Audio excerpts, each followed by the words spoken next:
আমরা model test 10 এর math solution করতেছি obviously primary model test. So আমরা পরবর্তী ম্যাথটি লক্ষ্য করি, বলতেছে 0.1 এর বর্গমূল কত।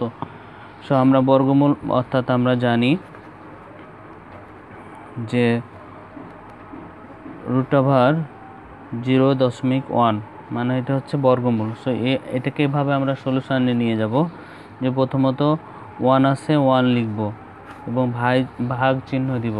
ওকে, সো যদি 1 এর পরে যদি একটা কোনো সংখ্যা থাকতো, মানে আবার যদি 1 থাকতো তাহলে আমরা 1 নিতাম, অর্থাৎ 1 এর পরে আবার যদি 2 থাকতো তাহলে আমরা 2 নিতাম।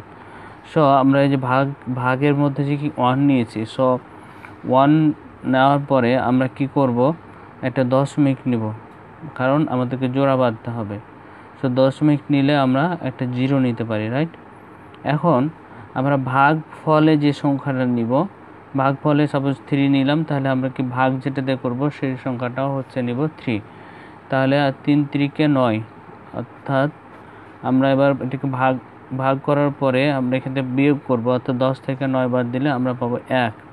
ওকে, তাহলে আমরা যে সংখ্যাটা এখানে নিয়েছিলাম 3 3 9 যে সংখ্যাটা নিলাম,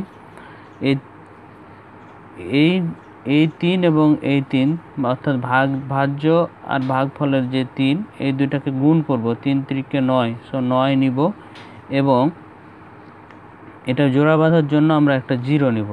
ওকে, এখন তো পরবর্তীতে আবার আমাদেরকে ভাগ করতে হবে। সো এখানে আমরা দেখতে পাচ্ছি 10, এখানে রয়েছে 9। সো আমরা এখানে যে ভাগফলে একটা 1 নিলাম এবং এই 1টা আবার কি করতে হবে, যেটাতে ভাগ করব সেটা নিতে হবে। সো দেখা যাচ্ছে এখানে 91 হয়ে গেছে আর এখানে 10 রয়েছে। সো দশমিকের জন্য আমরা একটা 0 নিতে পারি, তাহলে 91কে 91 অর্থাৎ 91। সো 100 থেকে 91 লেস করলে হচ্ছে ভাগশেষ পাই আমরা 9। সো এটা অ্যান্সারটা দাঁড়াবে 0.31, অর্থাৎ 0.1 এর বর্গমূল কত, 0.1 এর বর্গমূল হচ্ছে 31.31। This is the answer.